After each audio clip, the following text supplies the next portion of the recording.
John took a deep breath and seemed to catch it finally. So, in quantum suicide, you replace the cat with a human, and replace the box with something that may or may not kill the human. Let's say a grenade. If the human pulls the pin, what are the possible outcomes?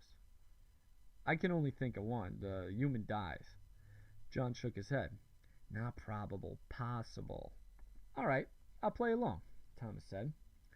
1, the guy splatters and dies. And 2, the grenade misfires or never had any gunpowder inside it. He lives. John nodded. Well, actually, you listed 3 possible outcomes, but let's just focus on the 2. Up until the moment he pulls the pin, he exists in at least 2 different states, dead and alive. If there's only one reality, one of those states collapses into the other, and he lives or dies. If more than one reality or timeline exists, in one he lives, and in another he dies. The concept clicked in Thomas's head now. So since the guy can't observe his own death, if more than one timeline exists, the guy would only be aware of the grenade not going off. Yes. And as improbable as it is, if the guy pulled the pin on 100 grenades in a row, even with the possibility, no matter how slight, of going off or not going off, if multiple universes exist, then as far as the guy would ever know, every one of the grenades would have been a dud. And if he did it in front of someone, that observer would exist in both branching timelines, one where the guy dies and one where the guy lives. John let it sink in. Thomas finished his now second cup of coffee. Fascinating. I have one question, though.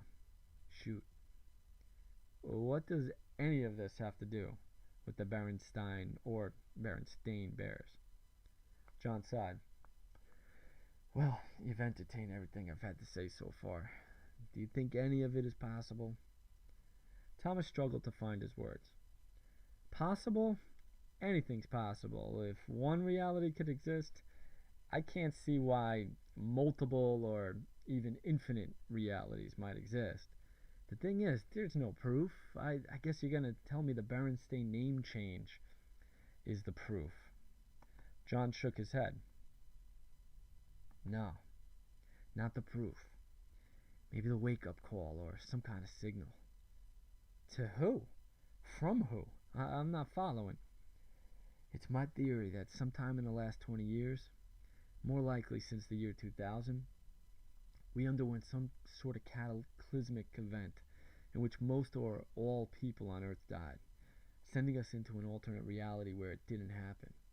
I think the BerenstEin name change is some sort of message to try to get us to realize this. Thomas paused a moment, but not for too long. He didn't want John to think he thought he was crazy. That's quite a lot to wrap my mind around. Do you think it's possible that the cat exists in a reality where it's dead and in another one where it's alive? Possible? Yes, Thomas answered honestly. So what I'm suggesting is no different. The scale's bigger, but the concept is the same. John put a hand up to stop Thomas from responding. Think about it. If you wanted to get a message across to as many people as possible, where would you put it? What better place than in the collected childhood memories of millions of people?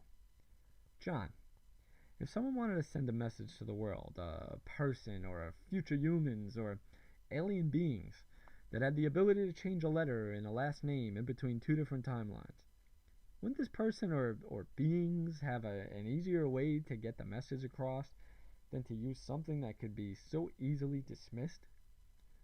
Thomas was trying to couch his words. He had been enjoying the discourse, but he was starting to feel as if he was feeding into what may be delusional thoughts. Who knows? John's breathing was getting louder again. Maybe it's not a message. It was just something to wake up our consciousness.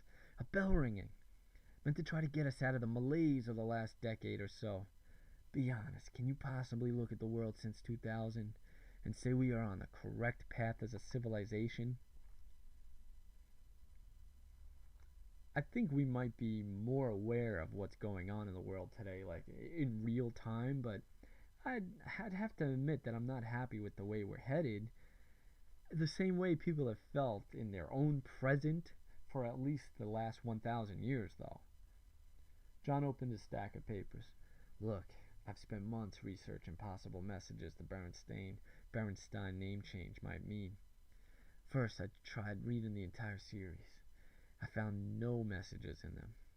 Then I tried anagrams. There are over 350 word combinations with the letters of BerenstEin, and over 1,300 in the letters of BerenstEin. I've studied all the combinations, and there are some weird phrases. Look, he pointed at one paper. One anagram for BerenstEin is sin be enter, and one anagram for BerenstEin is inner beast. This is starting to sound like the Da Vinci Code. There's a Kodiak bear in there somewhere, but I'm too caffeinated to think of it. Thomas noticed that John ignored the attempt at brevity as the breathing got more audible. Thomas, you have to admit that two references to sin and the beast within might mean something. It could be a warning of some kind. John, I'm sure if there are enough anagrams of my first and last name together, you could find some interesting phrases. John opened his sheath of papers to one that was heavily highlighted. Yes, you're right about that. So I modified the search to only output Latin anagrams with the two words. Each now only had 20 to 25 results. Thomas was still interested, but part of him was starting to wonder how deeply John was engulfed in this far-out theory. He'd obviously spent too much time researching it. So with BerenstEin, here are the Latin anagrams with English translations, pointing to the heavily highlighted page. Now, these are the Latin anagrams for BerenstEin with English translation. He turned the page over. Thomas made it a point to skim the pages. Some of the phrases stuck out as interesting, but he had a more pressing question. Why Latin? I tried some other languages first, but didn't turn anything up. Latin is so old and is so rooted in many modern languages, I figured it was worth looking into, and I'm glad I did. Thomas shook his head. I'm just not seeing it. John looked legitimately surprised. Are you kidding? Even if the Times, on the other side, in the beam out, we do the beam out, be young sin, but good times, but do not be. Combine those with inner beast and sin be enter, and it practically reads like an apocalyptic poem, one warning us to get our act together. We just need to wake everyone up before it's too late. John looked into Thomas's eyes. Thomas could feel the need for validation emanating off of John. He was starting to worry that he would hurt John by not agreeing with him. Hey, it's getting late. Why don't we go see if we could find that old the BerenstEin Bears book downstairs? He saw the look of disappointment in John's eyes. John wordlessly put the sheath of papers back in his briefcase. Sure. Hey, I realize how crazy this all sounds. They stood up, and Thomas led John to the door of the basement. Now, he said, be careful down here. I've been meaning to clean it out, but I just haven't gotten around to it. He turned the light on and gripped the wobbly banister and led the way down the creaking stairs. John had been silent, and Thomas tried to think of a way to get over the awkwardness from before.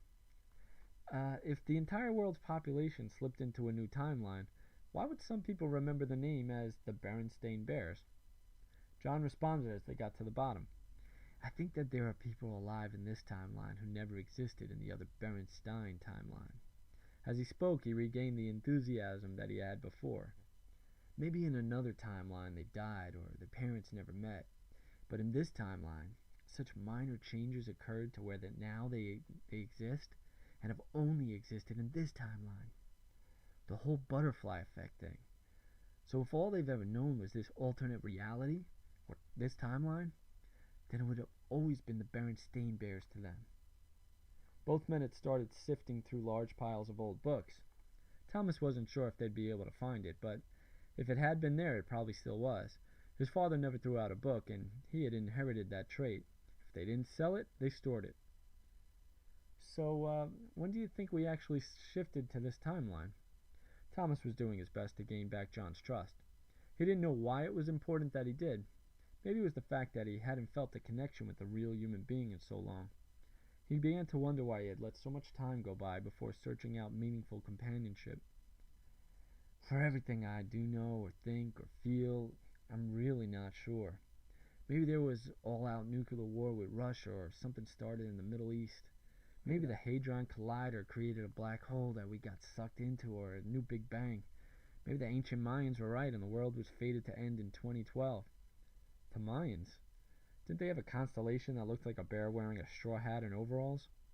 Thomas was relieved when John smiled. Funny. We really could never know when we died because we would never be able to observe it. The important thing is, if we allow for the possibility of alternate timelines or infinite timelines, then we are most definitely living in one or another, or many at the same time. Well, infinity is a big number, it seems. Thomas started but stopped when he realized the rest of his sentence might upset John. It seems what? Nah, I lost my train of thought. Thomas lied unconvincingly. Come on, we're just chewing the fat here. It seems what? Well, whether it's true or not, it just seems like the whole theory could be used as a cop-out. How so? Okay, so imagine you have two choices. Steal from a bank or don't steal from a bank. John took the reins. So in one timeline you make the moral choice, and in another you do the wrong thing. Thomas pointed his agreement. So, in the timeline where you made the wrong choice, you get caught, get locked up, and everybody thinks you're a criminal. But in your own mind, you absolve yourself of all responsibility. Hey, it's not my fault that I'm stuck in the timeline where the quantum possibility existed that I would break the law. I'm a good person in the other timeline. That's the real me. Where would that line of thinking end? Is there a timeline where Hitler saved all the Jews? John seemed to think a while before his answer. I'm not sure. Maybe. I'm sure there are things that we all wish we had done differently. Maybe we did do them differently in another reality. But this is the one we're stuck with now.